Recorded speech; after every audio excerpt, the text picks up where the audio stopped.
अस्सलाम वालेकुम रहमतुल्लाह।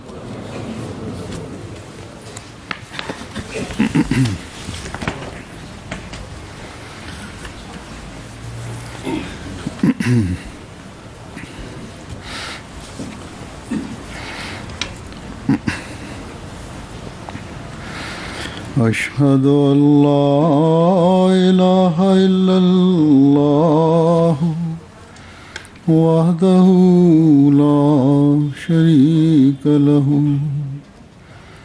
वअशहदु अन्ना मुहम्मदन अब्दुहु व रसूलुहु अम्मा बादु फ़अऊज़ु बिल्लाहि मिनश शैतानिर रजीम बिस्मिल्लाहिर रहमानिर रहीम अल्हम्दुलिल्लाहि रब्बिल आलमीन अर्रहमानिर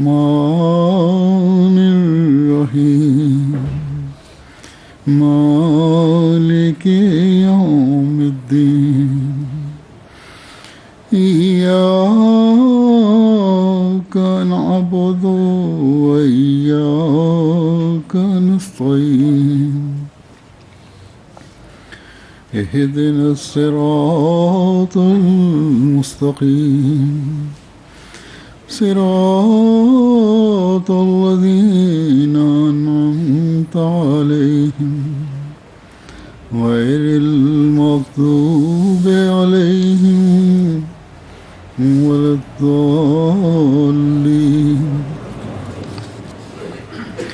वअन्नल मसाजिद लिल्लाहि फला तदउ मअल्लाहि अहदा कुल अमरा रब्बी बिल क़िस्त वअक़ीमू वुजूहकुम इंद कुल्लि मस्जिदिन वदूहु मुख़लिसीन लहुद्दीन कमा बदाअकुम तऊदून। इन आयात का तर्जुमा ये है कि और यकीनन मस्जिदें अल्लाह ही के लिए हैं, बस अल्लाह के साथ किसी को ना पुकारो। सूरह जिन की आयत है और दूसरी आयत सूरह आराफ की है। इसका तर्जुमा है कि तू कह दे कि मेरे रब ने इंसाफ का हुक्म दिया है, नीज़ ये कि तुम हर मस्जिद में अपनी तवज्जुहात अल्लाह की तरफ सीधी रखो और दीन को उसके लिए खालिस करते हुए उसी को पुकारा करो। जिस तरह उसने तुम्हें पहली बार पैदा किया, इसी तरह तुम मरने के बाद लौटोगे। Huzur, bu ayet-i kerimenin tercümesi şöyle. Bütün ibadet yerleri Allah-u Teala'ya aittir. Allah-u Teala'dan başkasını burada çağırmayınız. Bu Cin suresi. İkinci ayet-i kerime Araf suresinden. Bunun tercümesi benim Rabbim adaleti ister. Dikkatinizi daima buna çeviriniz ve ibadet yerlerine çeviriniz. Onu çağırınız ve o nasıl sizi yaratmışsa yeniden dönüşünüz ona olacaktır. Elhamdülillah, bütün övgüler Allah-u Teala'ya aittir. Bugün bu bölgede bu camiyi inşa etme imkanını bulduk.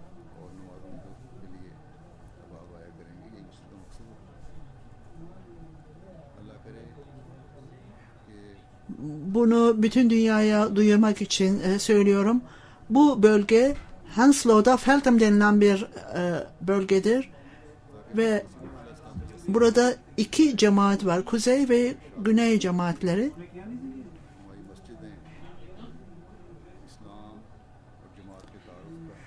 Bu bölgenin müdürü belki de bu bölgenin merkez camisi olduğuna inanmaktadır. Çünkü bu bölgenin en geniş ve en büyük camisidir. İnsanlar hem cuma için hem de günlük namazlar için gelmektedir. Gerçekten caminin amacı da budur zaten. Allah-u Teala inşallah burada her bölgede cemaat yeni yeni camiler inşa etme şansını bulur ve böylece vaat edilen Mesih Aleyhisselatü Vesselam'ın arzusu da böylece yerine gelmiş olur. Camilerimiz böylece İslamiyeti ve cemaati ortaya koymak ve yeni tebliğ alanları açma bakımından bir imkan haline gelir ve böylece dünya İslamiyet'in gerçek talimatlarını öğrenir. Bu dönemde sadece Ahmediye cemaati gerçek İslamiyet'in yüzünü dünyaya tanıtandır. Bir caminin inşa edilmesi bizim için çok önemlidir. Çünkü hadiste de zikredildiğine göre, Hazreti Ayşe radıyallahu anh'ın bildirdiğine göre Allah-u Teala'nın peygamberi Resul-i Ekrem sallallahu aleyhi ve sellem talimat vererek kabilelerde, yerel bölgelerinizde, evlerinizde cami inşa ediniz. O günlerde yerel bölgeler kabilelere göreydi. Esas itibariyle bugün bile görmekteyiz. Belli milletler vardır ki onlar başka ülkelere göç ettiklerinde beraberce belli yerlerde yaşamak isterler. Örneğin Çinliler nerede yaşarlarsa Çin kasabaları kurarlar. Her neyse bu hadisin de bizi bildirdiğine göre her bölgede cami kurulması gerekir. Ondan sonra bu camileri tertemiz tutunuz. Aynı yolla bizler cami kurma, cami inşa etme talimatını Kur'an-ı Kerim'de farklı farklı yerlerde görmekteyiz. Bu nedenle cami bizler için çok önemlidir. Özellikle bizler için, bizler kendimize Ahmedi Müslüman demekteyiz ki böylece biz nerede bir tertemiz bir yer namaz kılmak için, cemaatle namaz kılmak için tertemiz yer bulduğumuzda bunun için bir hazırlık yaparız ve diğer tarafta İslam'la ilgili olarak bugün çok yanlış şeyler söylenmektedir. Orada İslamiyet'in güzel talimatını bütün dünyaya tanıtmak gerekir. Bu bölümde Southall ve Hounslow'da bizlerin birçok merkezlerimiz bulunmaktadır. Bana söylendiğine göre merkezimiz var ve insanlar buraya namaz kılmak için toplanırlar. Cemaatin diğer faaliyetleri, hatta Ahmedi olmayanlar da burada faaliyetlerini sürdürürler. Camiyi inşa etmek yeni yeni kapıları açar. Allah-u Teala'nın lütfuyla bu arada bu bölgede Hayes cemaatinin de yeni bir camisi vardır. İnşallah gelecek hafta o cami de açılacaktır.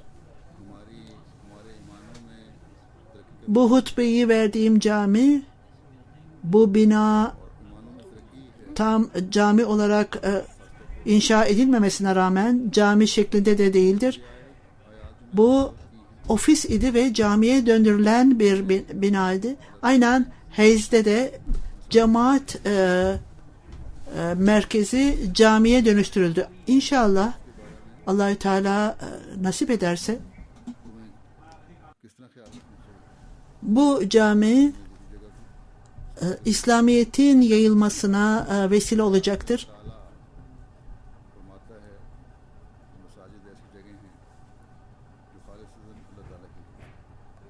Ayrıca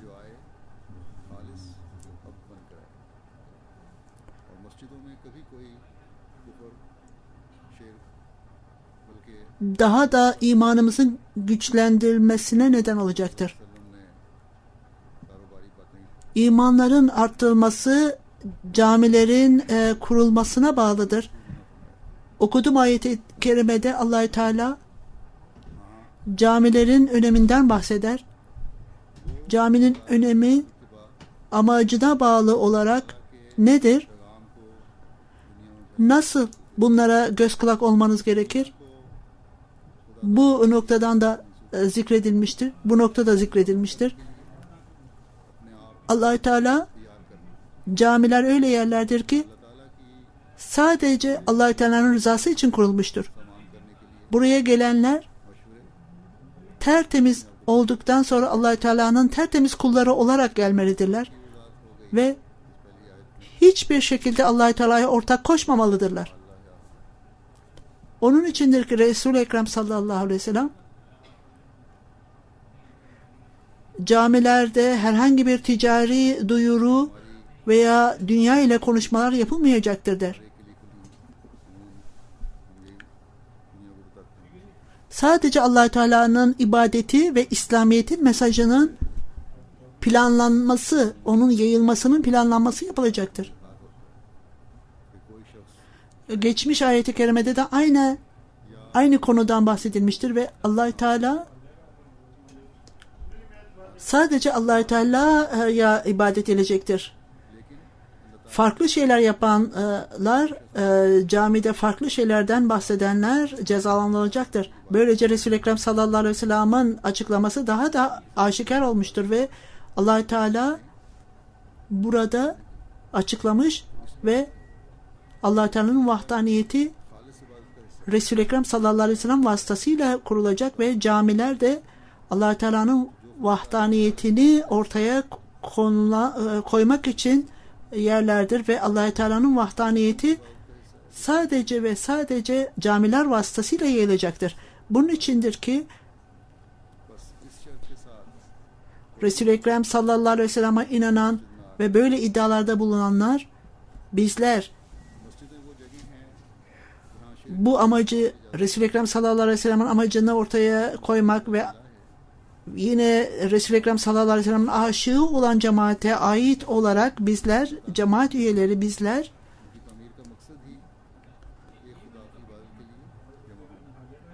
için bu amaç, sadece bu amaç olmalıdır ve burada insanlar ibadet için, Allah-u Teala'ya ibadet için camiye gelmediler ve bizim ibadetimizin standardı ve Allah-u Teala ile olan yaşayan ilişkiler daha da güçlenmiş olmalı ve aynı zamanda bu gerçeğin nuru da yayılmalıdır.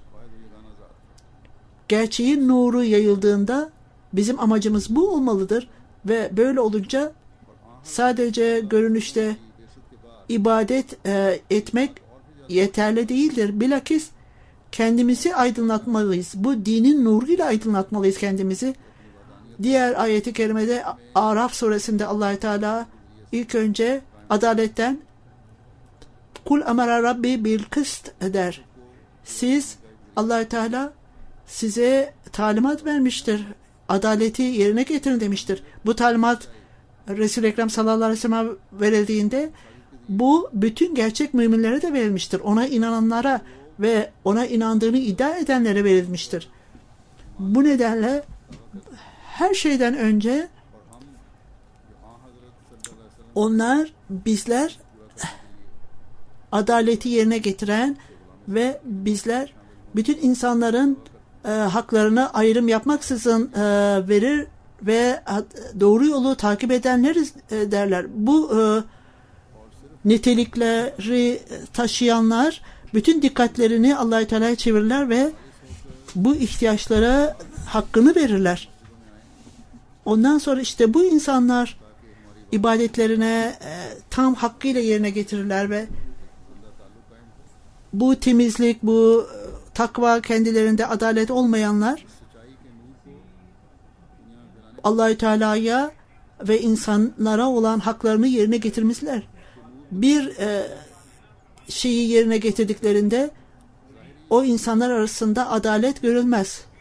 Ancak takva insanlarda adaleti yerine getirmeyi sağlar ve takvadır ancak kişinin dikkatlerini adalete ve Allah-u Teala'ya döndürür. Ve takvadır ancak kişiyi ibadete tam olarak yönlendirir. Allah-u Teala namaz zamanında camiye geldiğinizde eğer insanın ihtiyacın dolayısıyla veya herhangi bir kişisel şeyler olduğunda dikkatleriniz bazı başka noktalara çekilir. Böyle olunca namaza çağrıldığınızda düşünceleriniz daima Allah-u Teala'nın ibadetine yönelmelidir ve böylece Allah-u Teala'ya gerçek ibadet eden olarak dönünüz. Yoksa ibadetlerinizin veya camiye gelmenizin anlamı kalmaz. Dininizi tertemiz yaptığınızda ve Allah-u Teala'yı çağırmak istediğinizde ibadetin en yüce seviyesini elde etmek için Allah-u Teala'nın talimatlarını takip ediniz. Bu Allah-u Teala'nın talimatlarını takip etmek için bunlara uymak gerekir. Allah-u Teala'nın takvasını edinmek gerekir ve onun korkusu, takva esas itibariyle kişiyi kendi görevini, insanoğluna olan görevini yerine getirmeyi sağlar. Esas olarak bunlar kişiyi Allah-u Teala'ya ibadette en güzel şekilde davranmasını gerektirir. Allah-u Teala kema badakum ta'udun, sizi ilk kez yarattığı gibi ölümünüzden sonra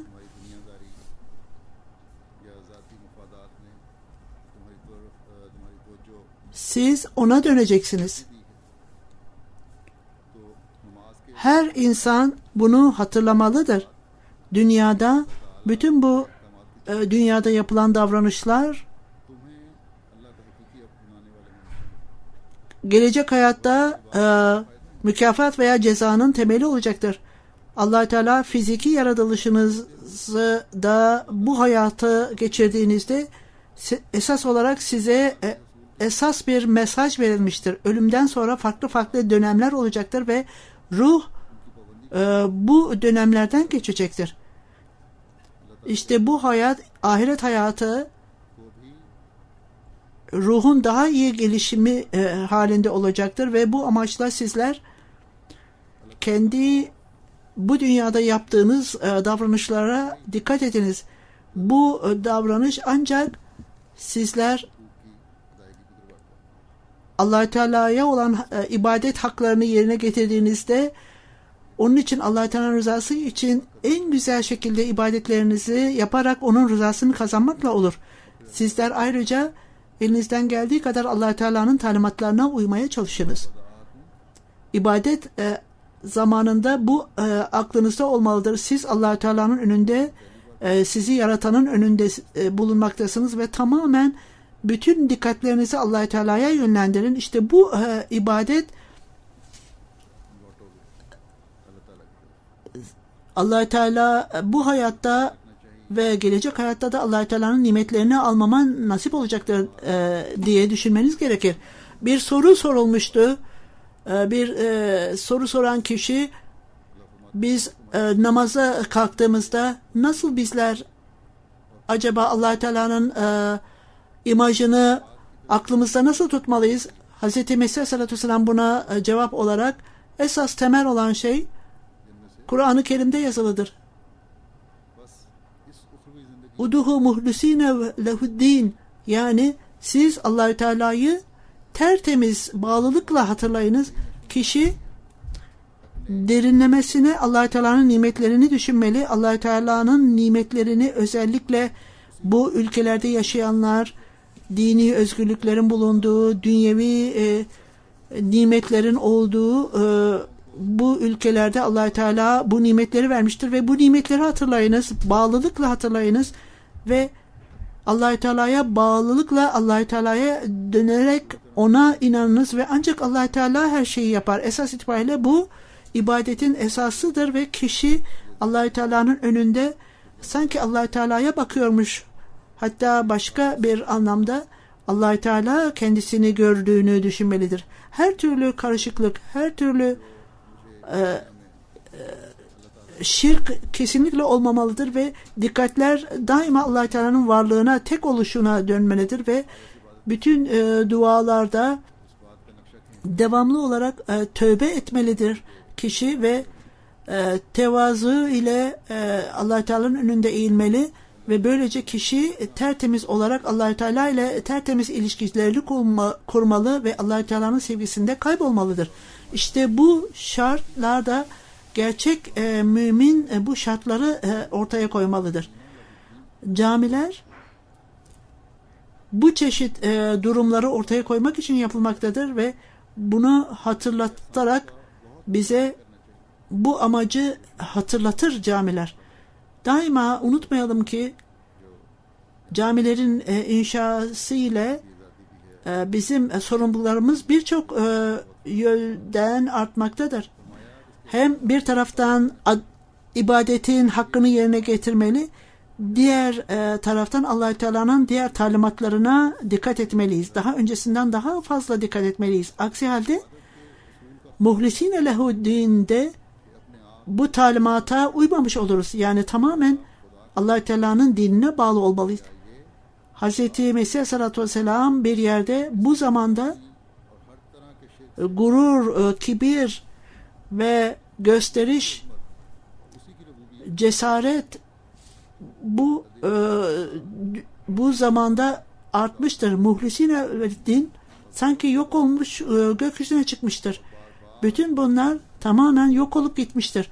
Yani başka bir anlamda dünyaya güvenmektedir insanlar. Gurur, kibir ve gösteriş yapmaktadırlar. Ve Allah-u Teala'ya güvenmek çok azalmıştır ve onlar dünyanın Rabbilerine daha fazla güvenmektedirler ve Allah-u Teala'ya olan ibadetler daha azdır ve tam olarak ibadete dikkat edilmemektedir. Bu talimatlar Allah-u Teala'nın ortaya koyduğu talimatlara çok az dikkat ederler. Böyle olunca insanlar nasıl olur da Allah-u Teala'nın dinine bağlı olurlar ve buna hakkıyla yerine getirirler. Şimdi Allah-u Teala böyle insanların tohumları ekilmelidir. Bu iyi davranışlar ekilmelidir. Kalplere ekilmelidir. Allah-u Teala'nın niyeti işte budur.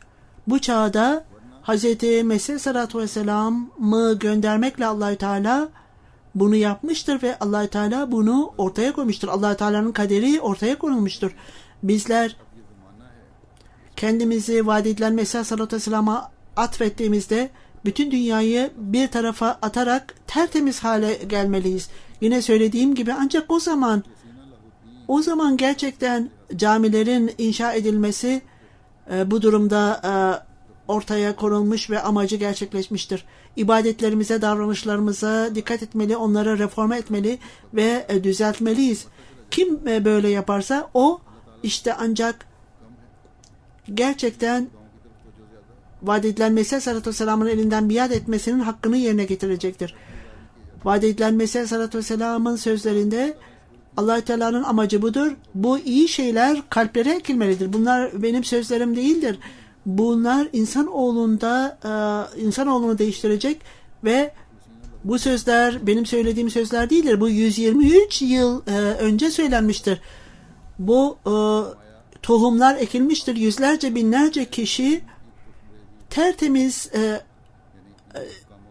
insanlar bu tohumların meyveleridir.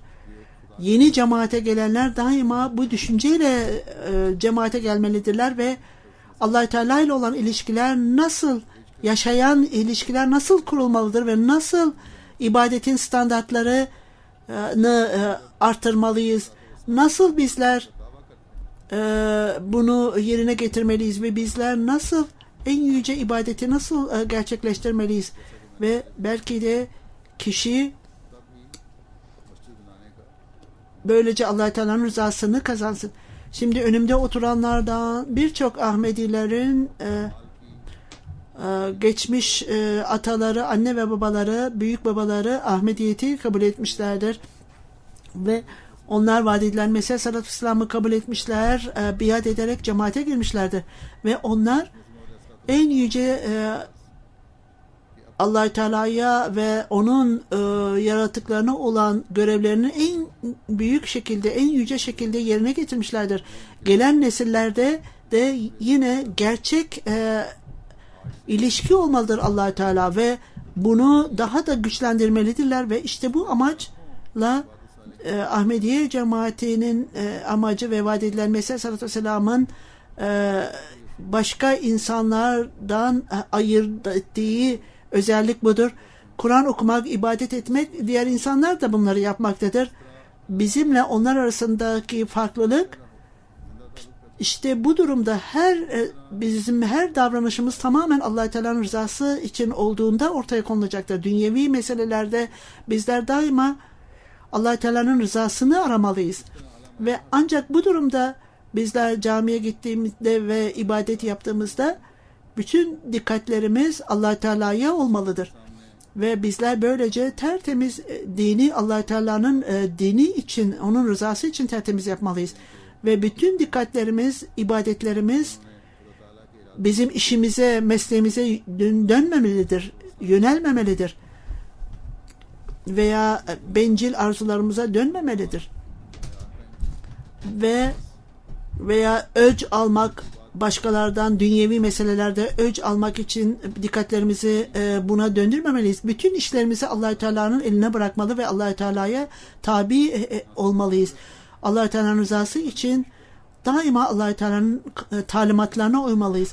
Bizler Allah-u Teala'nın Kur'an-ı Kerim'de zikrettiği insanlar arasındayız. Bizler takvada ilerleyen insanlarız ve bizler her türlü günahtan ve aşırılıktan uzaklaşan insanlarız ve bizler bu gibi kötü şeylere cihat yapan, sadece bunlardan uzaklaşan değil, onlara karşı cihad eden kişileriz. Kur'an-ı Kerim'de Allah-u Teala Maide suresinde وَلَا يَجْرِبَنَّهُ شَنَانُكُمْ قَوْمًا أَنْسَنْدُكُمْ مَسْجِدِ الْحَرَامَ وَلَا يَجْرِبَنَّهُ شَنَانُكُمْ قَوْمًا أَنْسَنْدُكُمْ مَسْجِدِ الْحَرَامَ أَنْ تَعْتَدُوا وَتَعَاوَنُوا عَلَى الْبِرِّ وَالتَّقْوَى وَتَعَاوَنُوا عَلَى الْإِثْمِ وَالْعُدْوَانِ وَاتَّقُوا اللَّهَ إِنَّ اللَّهَ شَدِيدُ الْعِقَابِ.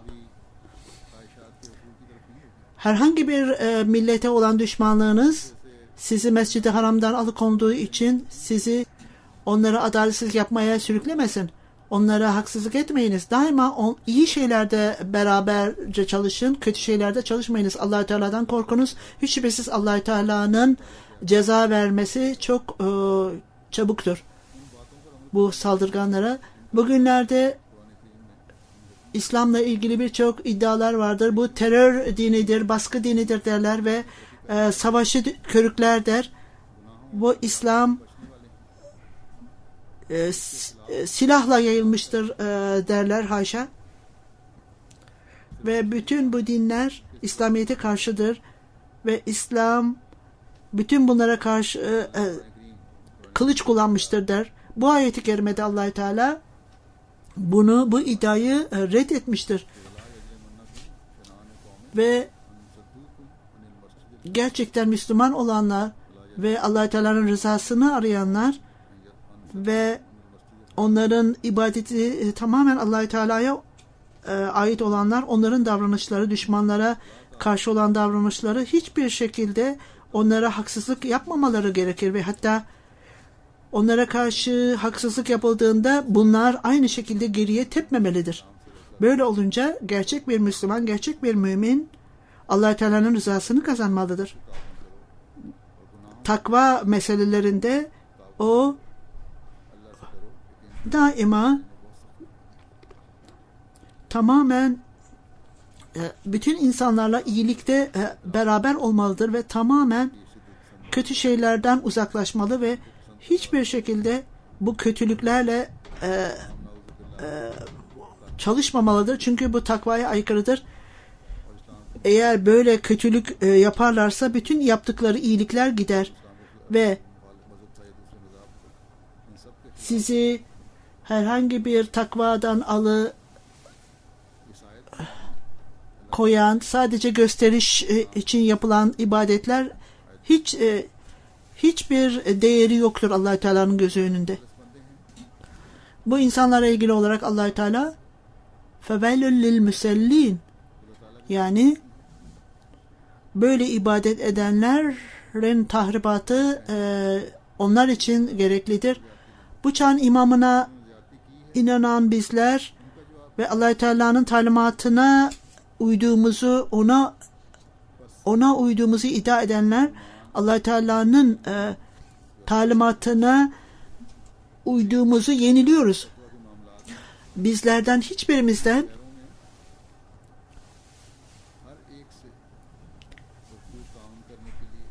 ibadet için camiye gelelim de bu amaçla camiye geldiğimizde bu amaçla kurulmuştur camiler ve böylece geldikten sonra günah işleyelim veya aşırılıklar yapalım, kötü ameller işleyelim. Bu bizden beklenmez. Bu alanda yaşayan insanlar bu cami yapımıyla ilgili olarak onlara farklı farklı tebliğ alanları açıldığı gibi muhaliflik de artacaktır. Müslümanlardan olsun, ulemalardan Ahmediyet'in yanlış imajını ortaya koyarlar. Söylediğim gibi Ahmediler, onlar haşa Resul-i Ekrem sallallahu aleyhi ve sellem'in hatm-ı nübüvvet olduğuna inanmaz derler. Halbuki Ahmediler daima bizler Resul-i Ekrem sallallahu aleyhi ve sellem'in inanmaktayız ve onun Hatem-i Nebi'nin makamına başkalarından daha fazla inanmaktayız. Bu anlayış, bu karar bize vaat edilen Mesih Aleyhisselatü Vesselam tarafından verilmiştir. Her neyse, Müslümanların muhalifleriyle karşı karşıyayız. Bundan başka yerel Ahmedi olmayan Müslümanlar ne yanlış imajları varsa akıllarında, bundan dolayı bazen bu insanlar üzülmekte ve bize karşı baskı yapmaktadırlar. Bundan başka bazı insanlar genel olarak yabancılara karşıdırlar. Bazen aşırılığa giderler ve baskı yaratırlar ve biz de buna karşıyız. Buna hedef olmaktayız. Bazı yazılar orada vardır. Bazı insanlar yazılar yazmaktadırlar. Yanlış kelimeler yazılmıştır. Bundan dolayı, bu yanlış anlaşmazlıktan dolayı Müslümanlar da karşı gelmektedirler. Biz bu şüpheleri gidermemiz gerekir. Bu ancak bizim ibadetlerimiz tamamen Allah-u Teala'nın rızası için olduğunda olur. Bizler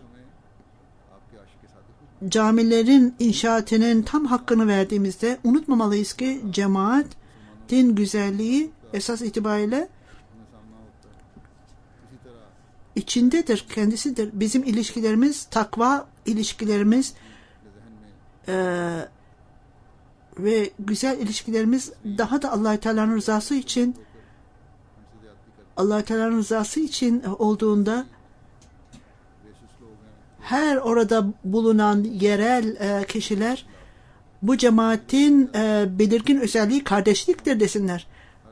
Cemaatle kılınan namazların talimatı birlik olan cemaatin özelliğini ortaya koymalıdır. Bu tek bir beden gibi olmalıyız. Ve karşılıklı sevgi artmalıdır. Düşmanlık, kötü düşünceler giderilmelidir. Hz. Mesih Aleyhisselatü Vesselam bizlere tavsiyede bulunarak bu uygulama daima sizin zayıf kardeşlerinize yardım ediniz, onlara güç veriniz der. Ne iki kardeş olup da birisi yüzmeyi bilip de öbürü yüzmeyi bilmezse birincisinin sorumluluğu onu kurtarmak değil midir? Eğer boğuluyorsa onu kurtarması, boğulmaktan kurtarması onun sorumluluğu değil midir? İşte Allah-u Teala tavanu alel birri ve takva, sizin yardımınız başkalarına yardım etme sorumluluğunuz omuzdadır. Sizin fedakarlıklarınız da eğer bir zayıflık varsa, fiziki zayıflık, onlara da yardım etmeniz gerekir. Hiçbir cemaat yoktur ki güçlü eller zayıf olanlara yardım etmesin. Ayrıca hatalar göz ardı edilmeli ve örtülmelidir. Bu talimat sahabelere verilmiştir. Ve onlar yeni gelenlerin zayıflıklarına kötü bakmasınlar. Yüce karakterli olanlar kendi muamelelerinde iyi olmalıdır. Hiçbir cemaat başkalarına karşı kötü davranırsa iyi bir cemaat etmez. Başkalarını kritik ederlerse, daima başkalarını tepeden bakarlarsa, onlara düşmanlık ve nefret gözüyle bakarlarsa, bu hiçbir şekilde olmamalıdır ve tek olmalıyız, birlik olmalıyız ki bunun sonucu da sevgi yaratılacaktır ve Allah-u Teala'nın nimetleri de inecektir. Ahlaki değerler nasıl güçlenir? Bu ancak sevgi, saygı yayıldığı sürece olacaktır. Ve bütün durumlarda başka insanlara rahmet edilecek ve onların zayıflıklarına örtecek ve affedilecektir ve küçük işlerde hiçbir şekilde akıllarından nefret olmayacaktır. Cemaat böylece insanlar bütün iyi duygular taşıdığında olacaktır. Bu durum yaratıldığında bir beden olacaktır ve aynı bedenin organları olacaktır ve başka insanları gerçek kardeşleri olarak kabul edecektir. Resul-i Ekrem sallallahu aleyhi ve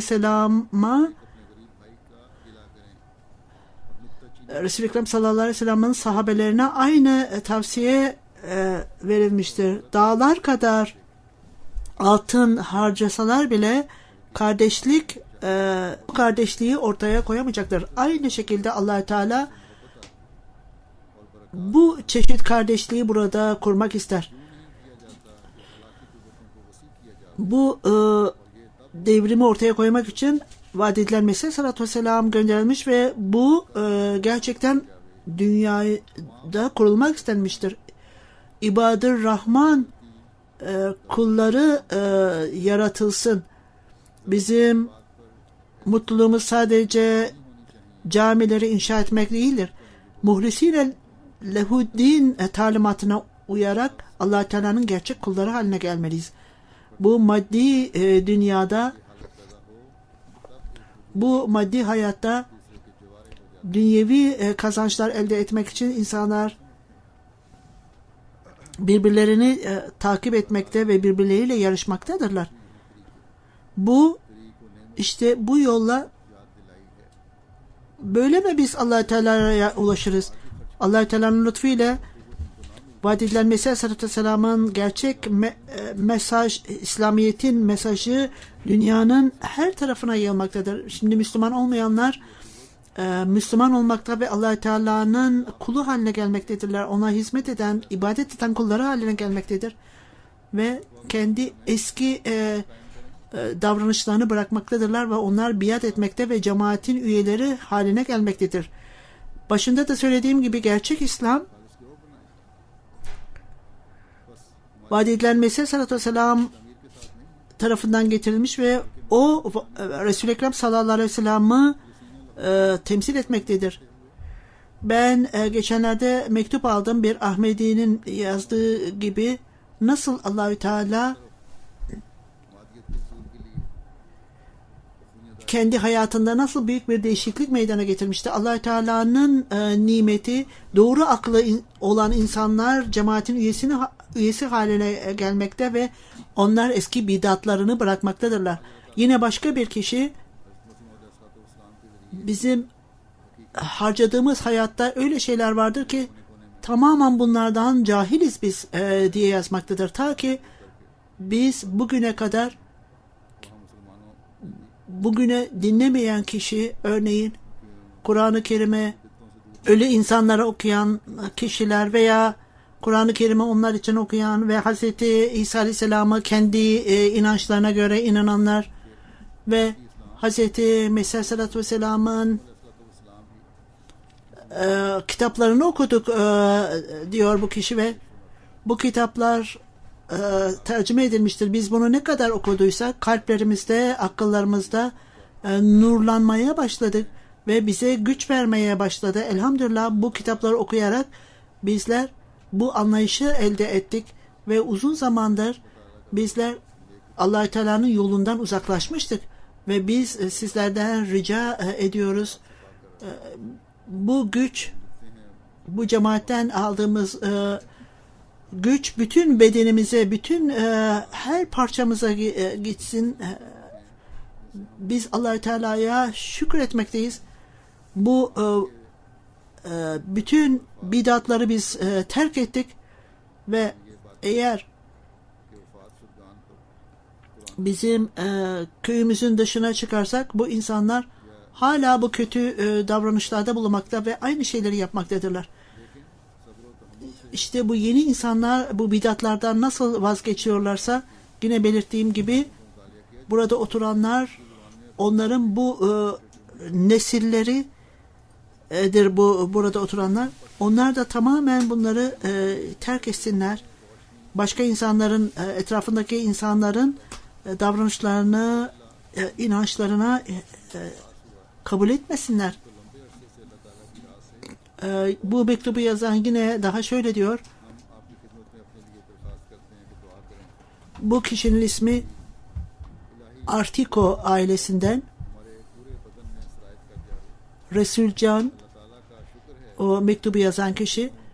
Bütün aile üyeleri Hazreti Mesih sallallahu aleyhi ve sellem geldiğine inanmaktayız.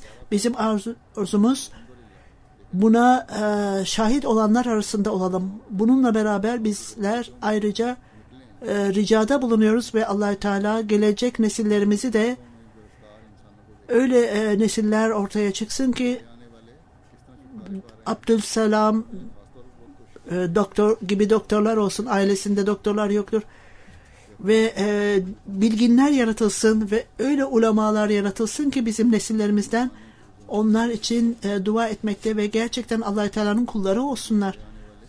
Allah-u Teala'nın ve Allah-u Teala'nın talimatlarına ulaşanlar arasında ve Allah-u Teala'nın ibadetine hakkıyla yerine getirenler olsun. Oradaki misyoner bu kişiyi tanıtarak o Ahmediyete son derece karşıydı.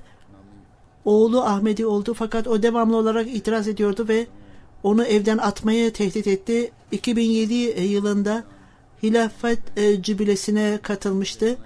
Bu calsa esnasında öylesine etkilendi ki biat etti ve şimdi misyoner diyor ki öylesine bağlılıkta ilerlediler ki bu aile vaat edilen Mesih sallallahu aleyhi ve sellem'in sevgisinde de ilerlediler. Onun Resul-i Ekrem sallallahu aleyhi ve sellem'a olan sevgisinden dolayı onlar da Resul-i Ekrem sallallahu aleyhi ve sellem'in sevgisini edindiler. Daha önceden onlar tamamen düşmandılar. Şimdi onlar vaat edilen Mesih sallallahu aleyhi ve sellem'e bağlı ve ona aşık olanlardır. Önceden öylesine itiraz ederlerdi ki şimdi İslam'ın Talimatı adlı kitabını okudular. Bir kere okudular. Tekrar 3. kere okuyorlar. İşte yeni Ahmediyete gelenlerin durumu budur. İşte bu Rus bölgesinde olan kişilerin durumudur. Allah-u Teala inşallah vaat edilen Mesih sallallahu aleyhi ve sellem'e gelen vahyin gerçekleştiğini görelim. Yani benim sahabelerim kum taneleri gibi olacaktır. Vaat edilen Mesih sallallahu aleyhi ve sellem vasıtasıyla İslamiyet'in gerçek mesajını öğrenmektediler. Bu bölgelerde bizim camimiz yoktur. Hatta açıkça tebliğ bile yapılmaya izin verilmemektedir Rusya'da. Ahmediyet'in tanıtımı tam olarak yapılmamıştır ama Allah-u Teala vaat edilen Mesih sallallahu aleyhi ve sellem'in dualarını kabul eder ve bütün dünyayı Allah-u Teala bu cemaate döndürmekte ve Ahmediyet'in zaferi dualar vasıtasıyla olacaktır. Bizler Batı ülkelerinde yaşamaktayız ve bizlerin dini özgürlüğümüz vardır. Burada hiçbir şekilde ibadet yapmama sıkıntımız yoktur. Kısıtlaması yoktur.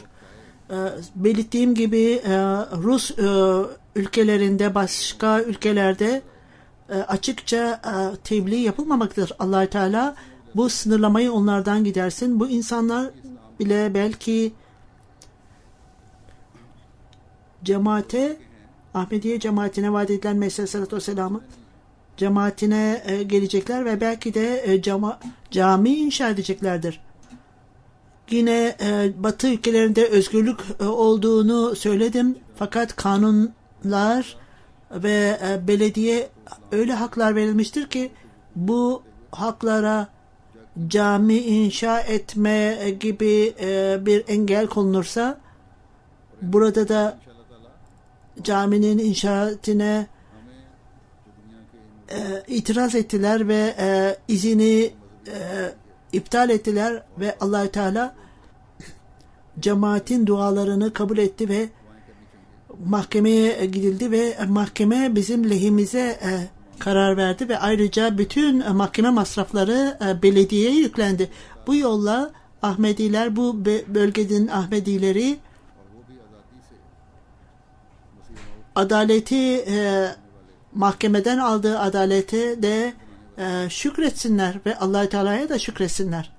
Ve Allah-u Teala'nın nimetiyle Allah-u Teala'ya şükretsinler bu nimetlerden dolayı ve Allah-u Teala'ya boyun eğsinler, daha fazla öncesinden daha fazla boyun eğsinler, ibadet etsinler ve gerçekten bu camiye Allah-u Teala'nın kulu olmanın hakkını vererek gelsinler.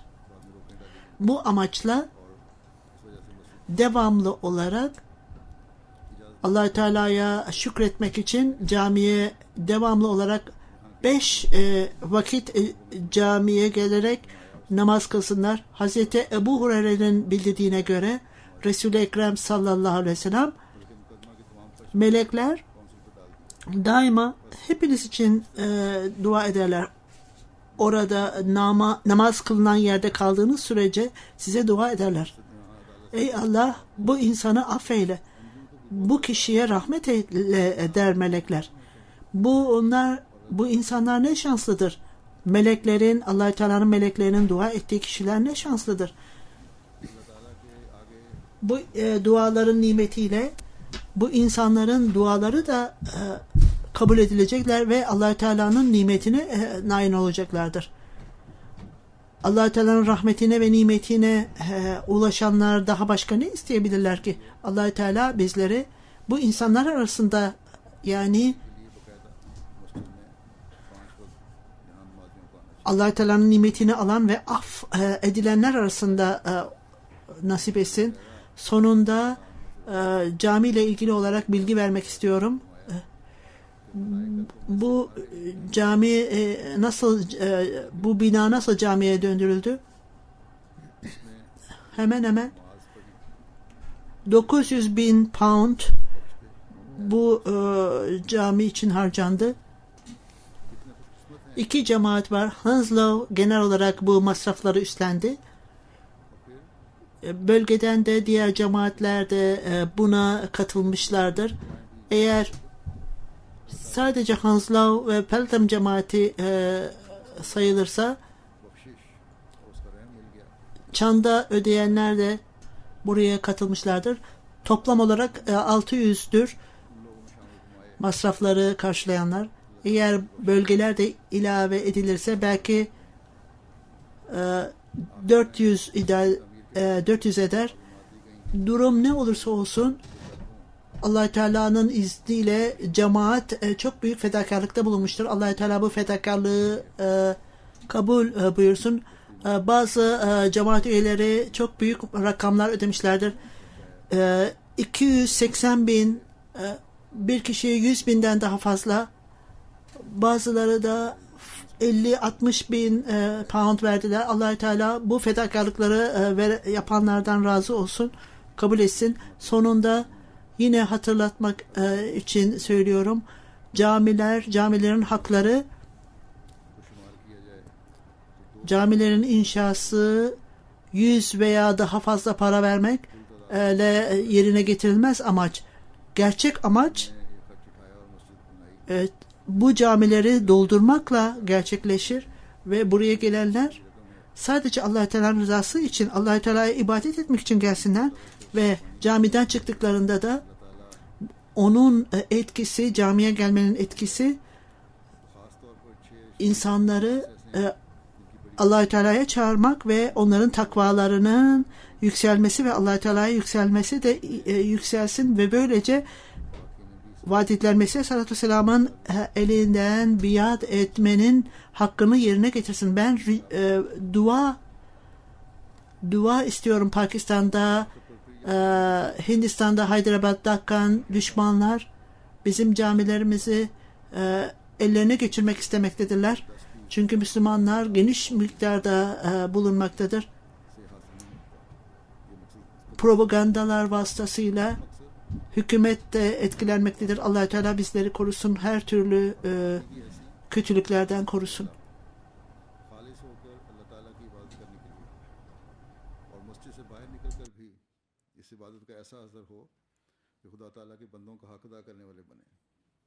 नेकी और तकवा में तरक्की करने वाले बने और यही चीज़ हमें हज़रत मसीह मौऊद अलैहिस्सलाम की बैत का हक अदा करने वाला बनाएगी।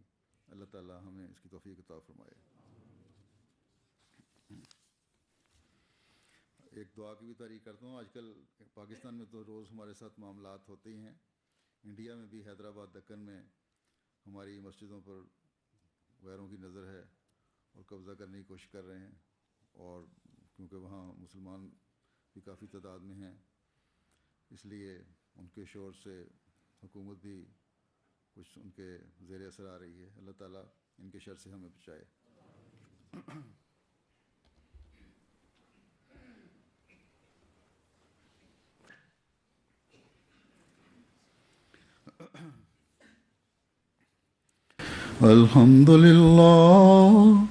अल्हम्दुलिल्लाह नहमदुहु व नस्तईनुहु व नस्तगफिरुहु व नुमिनु बिही व नतवक्कलु अलैहि व नऊज़ु बिल्लाहि मिन शुरूरि अनफुसिना व मिन सय्यिआति अमालिना मन यहदिहिल्लाहु फला मुदिल्ल लहु व मन युद्लिल्हु फला हादिय लहु व नशहदु अन ला इलाहा इल्लल्लाह व नशहदु अन्ना मुहम्मदन अब्दुहु व रसूलुहु। इबादल्लाह रहमकुमुल्लाह इन्नल्लाह यअमुरु बिल अदलि वल इहसान व इताइ ज़िल क़ुरबा व यन्हा अनिल फ़हशाइ वल मुनकरि वल बग़य यअज़ुकुम लअल्लकुम तज़क्करून। उज़्कुरुल्लाह यज़्कुरकुम उज़्कुरुल्लाह यज़्कुरकुम वदूहु यस्तजिब लकुम व लज़िक्रुल्लाहि अकबर।